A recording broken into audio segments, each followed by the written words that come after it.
నమస్కారం అండి. నా పేరు సురేష్. నేను సిటీలో ఉంటున్నాను. నేను నిన్ననే పక్క ఊరికి వచ్చానండి.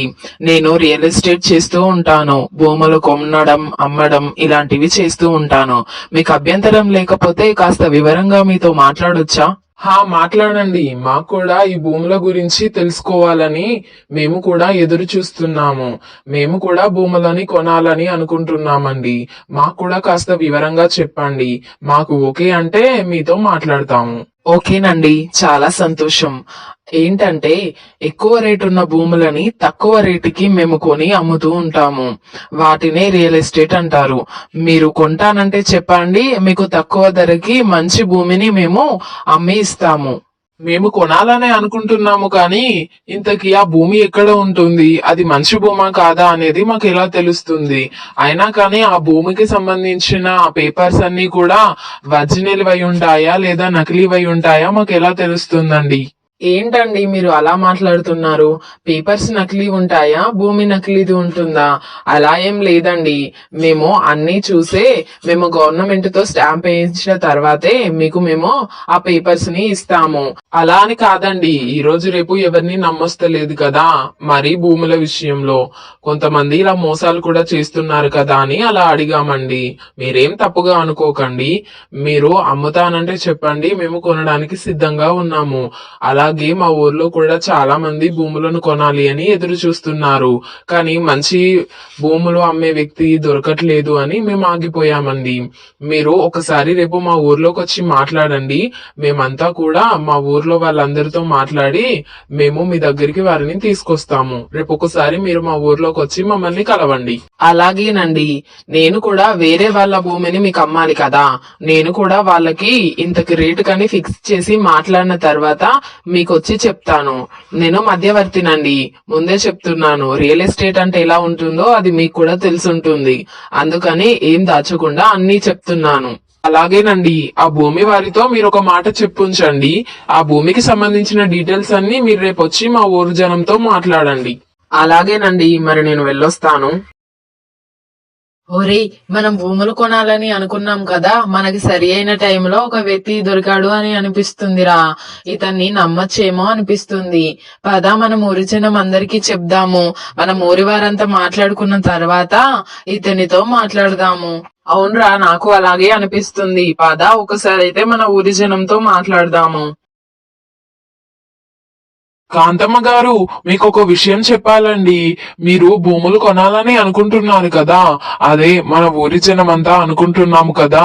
అయితే మనకు కొన్ని రోజుల క్రితము కొన్ని డబ్బులు వచ్చాయి కదండి, వాటితో మనం భూములు కొనాలని అనుకున్నాము కదా. అయితే ఒక వ్యక్తి రియల్ ఎస్టేట్ చేసే అతను ఈ రోజు మన ఊర్లోకి వచ్చాడండి. అతను ఆ రియల్ ఎస్టేట్ కి సంబంధించిన డీటెయిల్స్ అన్ని చెప్పాడు. మన ఊరి జనానికి ఒకసారి చెప్పమన్నాడు. రేపు వచ్చి మాట్లాడతాను అని అన్నాడు. అసలు విషయం ఏంటంటే ఎక్కువ రేటున్న భూమిని తక్కువ రేటుకి మనకి ఇస్తాడంటండి, కొని ఇస్తాడంట.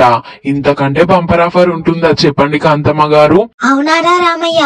సోము, రామయ్య చెప్తుంది నిజమా? మీరు చెప్తుంది నిజమేనారా? అరే అలాగైతే నేను కూడా కొన్ని డబ్బులు నా దగ్గర ఉన్నాయిరా. నేను కూడా భూమి కొనాలని అనుకుంటున్నాను. ఎంత అవుతుందో రేపు మాట్లాడి చెప్పురా. నేను ఇంకా కొన్ని డబ్బులు వేరే వాళ్ళని అడిగైనా తీసుకొస్తాను. తక్కువ రేటు ఉన్నప్పుడే భూమి కొనాలిరా. భవిష్యత్తులో అది ఎక్కువ రేటుకి కూడా కావచ్చు కదా. అవును కాంతమ్మ గారు, అందుకనే తక్కువ రేట్ వచ్చినప్పుడే మేము కూడా కొనాలని అనుకుంటున్నాము. ఊర్లో వాళ్ళందరితో కూడా ఒక మాట చెప్పాలి అని అందరితో చెప్తున్నామండి. రేపు ఆ సురేష్ అనే అతన్ని పిలిపిస్తాము. మీకేమైనా డౌట్స్ ఉన్నా అడగండి. అలాగే సోము. సరే కాంతమ్మ గారు, ఊర్లో వాళ్ళందరికీ చెప్పాలండి. మరి మేము వెళ్ళొస్తాము. నమస్కారం రామయ్య. అందరూ వచ్చినట్లేనా? ఇంకెవరైనా రావాల్సింది ఉందా? అందరూ వచ్చినట్లేనండి. ఇక్కడే ఉన్నారు మా ఊరి జనమంతా. మీరేం మాట్లాడాలనుకుంటున్నారో మాట్లాడండి. అలాగే వాళ్ళకున్న డౌట్స్ కూడా మీరు వివరంగా చెప్పండి. అలాగే రామయ్య. నా పేరు సురేష్ అండి. నేను సిటీలో హైదరాబాద్ లో ఉంటున్నాను. నేను నిన్ననే పక్క ఊరికి వచ్చానండి. ఈ చుట్టుపక్కల ఉన్న భూములు ఎవరైతే కొనాలని అనుకుంటున్నారో వారికి నేను తక్కువ రేట్లో ఇప్పించడానికి నేను హైదరాబాద్ నుండి వచ్చానండి. నేను రియల్ ఎస్టేట్ చేస్తాను. ఎక్కువ రేటు ఉన్న భూమిని తక్కువ రేటుకి నేను అమ్ముతానండి. అదే నా స్పెషాలిటీ. ఇప్పుడు ఎగ్జాంపుల్ గా ఒక ఎకరానికి 30 లక్షలు ఉందనుకోండి, నేను దాన్ని 15 లక్షలకే అమ్ముతాను, అంటే కొనేలా చేస్తాను. ఇది నా స్పెషాలిటీ. మీరు కొంత అమౌంట్ అడ్వాన్స్ గా ముందే ఇచ్చారనుకోండి, ఆ ఎకరం భూమిని మీ పేరు మీద ఇప్పుడే పట్టా చేసి వెళ్ళిపోతాను. ఇప్పుడే అంటే ఇప్పుడు మేము డబ్బులు ఇవ్వడంతోనే మీరు పట్టా చేసిస్తారా? అలా కాదండి, మీరిప్పుడు అడ్వాన్స్ ఇస్తారు కదా, నేను వెళ్ళి ఆ భూమి ఎవరిదైతే ఉందో వారితో మాట్లాడి రేటు ఫిక్స్ చేసి మళ్ళీ మీ దగ్గరికి వస్తాను. అప్పుడు మీరు మొత్తం డబ్బు ఇస్తే అప్పుడు మీ పేరు మీద వారితో పట్టా చేపిస్తానండి. అరే, అంత భూమి ఇంత తక్కువ రేటుకు వస్తుందంటే మనం లక్కీ ఛాన్స్ లో పడ్డట్టేరా. మనము ఎంతో కొంత అడ్వాన్స్ ఇచ్చి ఆ భూమిని మనం సొంతం చేసుకోవాలి. అవునరా, నేను కూడా అదే అనుకుంటున్నాను. ఓసి, ఇదేదో మంచి ఆఫర్ లాగా ఉంది, ఎంతో కొంత పెడదాము. పోయేదేముంది, వస్తే 30 లక్షలకు విలువైన ఎకరం భూమి వస్తుంది తక్కువ రేటుకి. మనం మంచిగానే లక్కలో పడ్డామే. అవును సరస్వతి అక్క, నేను అదే అనుకుంటున్నాను. ఓకేనండి, మాకు ఓకే అనిపిస్తుంది. మీరు చెప్పినవి నిజమే అనిపిస్తుంది. సరే, ఎంత అడ్వాన్స్ ఇవ్వాలో చెప్పండి. మనిషికి 1,00,000 రూపాయల అడ్వాన్స్ ఇవ్వండి. అలాగేనండి. ఇదిగోండి సురేష్ గారు, మీరు అడిగిన 1,00,000 రూపాయలు, మనిషికి 1,00,000 రూపాయలు ఈ బ్యాగ్ లో పెట్టి ఇచ్చామండి. ఇదిగోండి, తీసుకోండి. అలాగేనండి, ఈ డబ్బులు తీసుకెళ్లి ఆ భూమి వ్యక్తితో నేను మాట్లాడతాను. అడ్వాన్స్ కింద ఈ డబ్బులు ఇస్తాను. అతన్ని రేపు తీసుకొచ్చి నేను మాట్లాడతానండి. అతను ఇంకా ఏమైనా ఎక్కువ అంటాడా తక్కువ అంటాడా అనేది మీరే మాట్లాడుకోండి, సరేనా? రేపు అతన్ని నేను మీ దగ్గరికి తీసుకుని వస్తాను. అలాగేనండి సురేష్ గారు. ఒరే సోము, ఆ సురేష్ కి డబ్బులు ఇచ్చి మనము 10 రోజులు అవుతుంది. రేపే ఆ భూమున్న వ్యక్తిని తీసుకొస్తానని చెప్తున్నాడు. ఈ ఊర్లో జనమేమో మనల్నే అడుగుతున్నారు. అసలు ఏంట్రా మన పరిస్థితి? వాడు మనల్ని మోసం చేశాడంటావా? నాకు అలాగే అనిపిస్తుందిరా రాము. కాకపోతే నేను నీతో బయటికి చెప్పట్లేదు అంతే. ఆ కాంతమ్మ అయితే అటువైపు వెళ్ళినప్పుడల్లా తిడుతుందిరా. నేనైతే ఏం చేయాలో నాకు అర్థం కావట్లేదురా. అదిగో వస్తున్నారు చూడు, కాంతమ్మ, లక్ష్మి, సరస్వతి. ఇప్పుడు మళ్ళేం తిడతారో.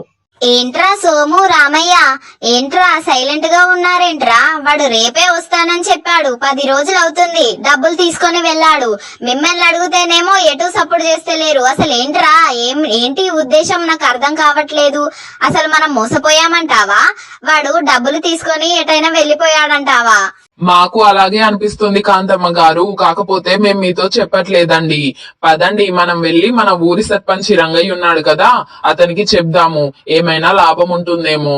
మనం మోసపోయామనే అనిపిస్తుంది. మన తప్పుని కూడా చెప్దాము. అలా గుడ్డిగా ఒక వ్యక్తిని నమ్మడం తప్పు అనేది మనం తెలుసుకున్నామని కూడా చెప్దాము. పదండి, రంగయ్య ఏమైనా సహాయం చేస్తాడేమో, అతన్ని పట్టుకోవడం లాంటిది.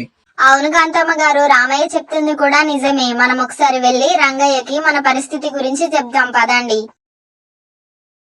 ఏంట్రా రామయ్య, సోము, కాంతమ్మ గారు ఏంటి ఇలా వచ్చారు? మీతో ఒక విషయం మాట్లాడదామని వచ్చాం రంగయ్య గారు. అవునా, దేని గురించిరా? చెప్పండి, ఏంటి సమస్య? అవును రంగయ్య గారు, రామయ్య చెప్పినట్లు ఇలా మేము మోసపోయామండి. మాకు వాడిచ్చే భూములొద్దు, ఏమొద్దండి. మేము వాడికి ఇచ్చిన డబ్బులు, మనిషికి 1,00,000 రూపాయలు, మా డబ్బులు మాకు ఇస్తే చాలండి. వాడెక్కడున్నాడో మీరు పట్టుకొని దయచేసి మా డబ్బులు మాకు ఇప్పించండి రంగయ్య గారు. మీ అందరికీ అసలు బుద్ధుందా? అలా ఎవడో ఒకడు వచ్చి మేము రియల్ ఎస్టేట్ చేస్తున్నాము, ఎక్కువ రేటుకున్న భూములని తక్కువ రేటుకి అమ్ముతున్నాము అని ఎవడొచ్చి అలా చెప్పినా కానీ మీరు గుడ్డిగా నమ్మేయడమేనా? మీకంటూ జ్ఞానం లేదా? మీకంటూ తెలివి లేదా? మీకంటూ ఆలోచించే శక్తి లేదా? అలా ఎవడు వచ్చి అలా చెప్తే గుడ్డిగా నమ్మేసి డబ్బులు ఇవ్వడమేనా? డబ్బుల విలువ తెలుసు కదా మీకు. ప్రతిరోజు కూలి పనికి వెళ్లి కూడబెట్టుకున్న డబ్బులు. అలా ఎవడో ఒకడో వచ్చి ఆశ చూపిస్తే అలా ఎలా నమ్మిచ్చారు? ఇప్పుడు వాడు ఎక్కడున్నాడో ఎలా అని పట్టుకోవాలి? వాడేమైనా ఫోన్ నెంబర్ ఏమైనా ఇచ్చాడా? అదైనా చెప్పండి. వాడు ఫోన్ నెంబర్ ఇచ్చాడు రంగయ్య గారు, కానీ ఆ నెంబర్ కి ఫోన్ చేస్తే స్విచ్ ఆఫ్ వస్తుంది. అసలు వాడు ఎక్కడున్నాడో కూడా మాకు తెలియట్లేదు. వాడు మంచిగా మోసం చేసి వెళ్లిపోయాడు. ఇలాంటి ఏమైనా ఊర్లకు వచ్చినప్పుడు ఊరి పెద్దగా సర్పంచినని నేనున్నాను కదా, నా దగ్గరకు వచ్చి ఇలాంటి విషయాలను మాట్లాడాలని తెలీదా? వాడు మంచివాడో చెడ్డవాడో వాడు చెప్తుంది నిజమో అబద్ధమో నేను తెలుసుకొని మీకు చెప్పనా? మీకు మీరే చేసుకొని ఇప్పుడు మోసపోయానని నా దగ్గరకు వస్తే నేనేం చేయాలి? సరే, వాడిని పట్టుకుందామన్నా వాడి గురించి సంబంధించిన ఒక్క సమాచారం కూడా మీ దగ్గర లేదు. వాడి ఫోన్ నెంబర్ కూడా కలవట్లేదంటున్నారు. ఇలా అయితే నేను ఎలా పట్టుకోవాలి వాడిని? వాణ్ణి మంచిగా మోసపోయారు. ఇకనైనా జాగ్రత్త పడండి. వాడు మంచిగా మీ డబ్బులను తీసుకొని వాడు ఎక్కడికో వెళ్ళిపోయాడు. ఇప్పుడు ఎక్కడని పట్టుకుంటాం వాణ్ణి? ఇకనైనా కాస్త డబ్బుల విషయంలో జాగ్రత్తగా ఉండండి. ఎవరిని పడితే వాణ్ణి అలా నమ్మి డబ్బులని పోగొట్టుకోకండి.